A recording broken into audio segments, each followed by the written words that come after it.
Hello दोस्तों, कैसे हैं। दोस्तों, एक गांव में श्रुति नाम की लड़की रहती थी। उसके बाल बहुत सुंदर थे। उसके बालों की चर्चा हर कोई करता था। उसकी स्कूल में पढ़ने वाली दो लड़कियां होती हैं, वो उसको देख करके बहुत ही जलती थी। उनके स्कूल में डांस कंपटीशन एक बार होता है, तो अब वो डांस कंपटीशन में भाग लेने की सोचती है। तभी माला और नैना दो लड़कियां होती हैं। वो उसको सब्जी लेने जा रही होती है जब श्रुति, तो उसको वो मिल जाती हैं। वो माला और नैना उसको पूछती हैं, क्या तुम डांस कंपटीशन में भाग लोगी। वो कहती हैं, हाँ मैं लूँगी भाग। वो कहती हैं, क्या तुम भी लोगे भाग। वो नैना और माला कहती हैं, हाँ हमें तो डांस आता है, हम तो ज़रूर इसमें पार्टिसिपेट करेंगे। अब वो बहुत घमंड में होती हैं दोनों, और श्रुति को डांस बिल्कुल भी नहीं आता था, लेकिन वो अपना नाम लिखवा लेती है और डांस प्रैक्टिस करती है। डांस प्रैक्टिस जब वो करती है, तो जब उनका स्कूल में प्रतियोगिता होती है, तो उसमें जो श्रुति होती है वो जीत जाती है। और नैना और माला उसको देख करके बहुत जल जाती हैं। कहती हैं कि डांस तो हमें आता था, इसको तो डांस भी नहीं आता था, फिर भी ये जीत कैसे गई। क्योंकि श्रुति ने तो बहुत ही परिश्रम किया था, बहुत मेहनत की थी, दिन रात डांस की प्रैक्टिस करती थी। ये दोनों अपने घमंड में थी और इन्होंने बिल्कुल भी प्रैक्टिस नहीं की थी। अब ऐसे ही इनके स्कूल में अब दोबारा मेहंदी कंपटीशन होने वाला होता है। तो अब नैना और माला कहती हैं, अब की बार तो हम ही जीतेंगे और इसको नहीं जीतने देंगे। ये सोच के वो चलती हैं, और श्रुति जब कंपटीशन होता है तो श्रुति उसमें फिर से जीत जाती है। अब तो ये उससे बहुत ही ज़्यादा जल जाती हैं और कहती हैं, अब तो कुछ करना ही पड़ेगा, ऐसे तो ये हमसे आगे निकल जाएगी, हर चीज़ में ये आगे हमसे जीत रही है। वो कहते हैं, क्या करना होगा। तो माला को नैना बोलती है कि तुम इसको मेरे घर में लेके आना, फिर देखते हैं। अब माला नैना के घर में जब श्रुति को लेके जाने के लिए श्रुति के घर आती है, तो श्रुति माला को देख करके कहती है, माला कैसे आना हुआ, आज तो बहुत दिनों बाद आई हो, कैसी हो। वो कहती है, मैं तो ठीक हूँ। नैना के घर चलो, नैना ने हम दोनों को खाने पर बुलाया है। तो वो कहती है कि ठीक है। फिर दोनों के दोनों नैना के घर जाते हैं। नैना अपने घर में बैठी होती है और मालिश कर रही होती है।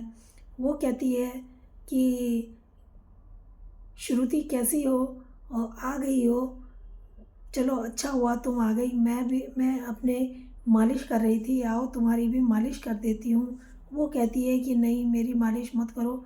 वो कहती है कि नहीं, कोई बात नहीं, मैं कर देती हूँ।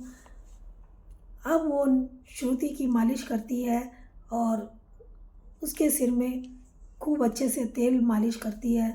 तो अब फिर उसके बाद वो लोग खाना खाते हैं और अपने अपने घर चले जाते हैं। श्रुति घर में आती है, जब अपने बाल झाड़ती है तो उसके बाल निकलने लगते हैं। वो कहती है, मेरे बाल इतने सारे क्यों निकल रहे हैं। फिर वो रात को जब सो जाती है, सुबह उठती है तो देखती है उसके सारे बाल निकल चुके थे, वो गंजी हो चुकी थी। वो अपने को देख करके बहुत उसको शर्मिंदगी हो रही थी और कह रही थी, ये क्या हो गया, मेरे बाल कैसे निकल गए। तभी श्रुति की माँ आती है और वो अपनी माँ को बताती है। माँ देखकर कहती है कि बेटा क्या हो गया, तुम्हारे सारे बाल कैसे निकल गए। वो कहती है कि पता नहीं कैसे निकल गए। अब जो उनका कंपटीशन होने वाला होता है। वो अ, फिर एक 6 महीने बाद उनका कंपटीशन था, तो उसकी तैयारी उसको करनी थी, जो फैंसी ड्रेस कंपटीशन था। अब वो अपनी मम्मी को कहती है कि माँ, फैंसी ड्रेस कंपटीशन है, उसमें मैं भाग कैसे लूँगी? मेरे बाल तो निकल गए, मैं गंजे सिर से कैसे उसमें भाग ले सकती हूँ? उसकी माँ कहती है कोई बात नहीं बेटा, इस बारी तुम कंपटीशन में भाग मत लो। वो कहती है कि मैंने तो नाम लिखा रखा है, क्या करें? उसकी माँ कहती है कोई बात नहीं, मैं तुम्हारे साथ चलूँगी और मैं बोल दूँगी। अब ज़्यादा दुखी होने की, परेशान होने की ज़रूरत नहीं है। अब वो अपने जो घर होता है उसके पीछे जा कर के बैठी होती है और सोच रही होती है कि मेरे बाल कैसे निकले, अचानक से मेरे बालों को क्या हो गया। तभी उसको ध्यान आता है कि नैना ने मेरे सिर में मालिश की थी, तभी दूसरे दिन से मेरे बाल ये सब निकल गए। ऐसा अचानक से क्या हुआ? तो वो सोच ही रही थी कहीं इन दोनों की, नैना की और माला की, ये कोई चाल तो नहीं। यही सोच रही थी और दुखी हो रही थी, रोने लगती है। तभी वहाँ पर एक तितली आती है और वो उस तितली को पकड़ने लगती है, लेकिन वो उसके हाथ से छूट जाती है और वो तितली जंगल की तरफ चलती है। जो श्रुति होती है वो भी तितली के पीछे पीछे जंगल की तरफ चली जाती है। जंगल में जा कर के तितली जो होती है एक बड़े पेड़ के ऊपर बैठ जाती है। श्रुति उसको वहाँ से पकड़ लेती है और वो तितली बहुत खूबसूरत होती है। और जैसे ही वो उसको छोड़ती है, अपने हाथ से खोल के देखती है, ऐसे ही वो तितली एक परी के रूप में बदल जाती है और कहती है श्रुति कि तुम कौन हो? तो वो कहती है कि मैं एक परी हूँ और तुम क्या मुझसे क्या चाहती हो? मैं तुम्हारी एक इच्छा पूरी कर सकती हूँ। वो कहती है कि मेरे स्कूल में कल फैंसी ड्रेस कंपटीशन है और मुझे उसमें भाग लेना है, लेकिन बिना बालों के मैं कैसे करूं? और तुम मेरे बाल पहले की तरह खूबसूरत बना दो। परी कहती है बस इतनी सी बात। ये एक कंघी उसको देती है और कहती है रात में इससे 2 बार कंघी करना, तुम्हारे बाल बहुत सुंदर हो जाएंगे। अब वो परी यह कह के वहाँ से चली जाती है। वो रात को अपने घर में जब उस कंघी से कंघी करती है श्रुति, तो उसके बहुत अच्छे सुबह तक बाल आ जाते हैं। अपने बालों को देख कर के वो बहुत खुश होती है और कंपटीशन में भाग लेती है और वो उसमें फिर फर्स्ट आ जाती है और जीत कंपटीशन को जाती है।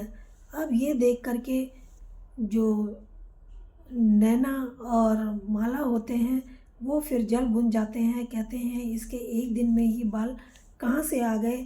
फिर वो उसके सोच ही रहे होते हैं, तो इतने में कुछ दिन में वो फिर जो माला होती है वो नैना के घर जाती है। दोनों बैठकर बातें कर रहे थे, तभी नैना कहती है कि आजा हम दोनों मालिश करते हैं, तो तू मेरी मालिश कर दे। तो माला कहती है ठीक है, तुम बाद में तुम भी मेरी मालिश कर देना। दोनों एक दूसरे की मालिश करते हैं और गलती से वो तेल लगा देते हैं जिससे सारे बाल निकल जाते हैं। अब उस तेल से मालिश करती हैं और उनके सारे बाल निकल जाते हैं। वो ये देख कर के बहुत दुखी होती हैं। वो फिर श्रुति के पास जाती हैं और श्रुति को कहती हैं कि तुम्हारे बाल एक दिन में कैसे उग आए, हमें माफ़ कर दो, हमने तुम्हारे साथ बहुत बुरा किया। और जो श्रुति होती है वो कहती है नहीं, मैं तुम्हें कभी माफ़ नहीं करूँगी, मैं तुम्हें माफ़ कैसे कर सकती हूँ, तुमने मेरे साथ बहुत बुरा किया। और फिर धीरे धीरे करके वो श्रुति को बहला फुसला लेते हैं और श्रुति उनको सारी बात बता देती है। अब वो कहते हैं कि ठीक है, हम भी उसी जंगल में जाएंगे, उसी पेड़ के पास। अब वो उसी पेड़ के पास और उसी जंगल में चली जाती हैं। वहाँ पर वो परी को वहाँ पर खड़े होके सारी बात बताती हैं।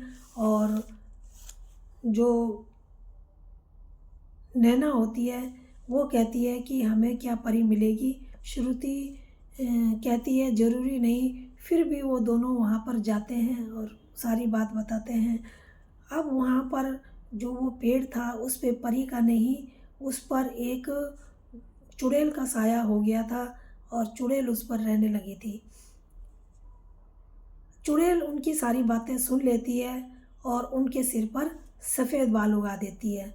अब जब उनके सिर पर सफ़ेद बाल आ जाते हैं तो वो एक दूसरे को देख कर के कहते हैं कि हम तेरे सिर पर कैसे सफ़ेद बाल आ गए। दूसरी कहती है तेरे सिर पर कैसे सफ़ेद बाल आ गए।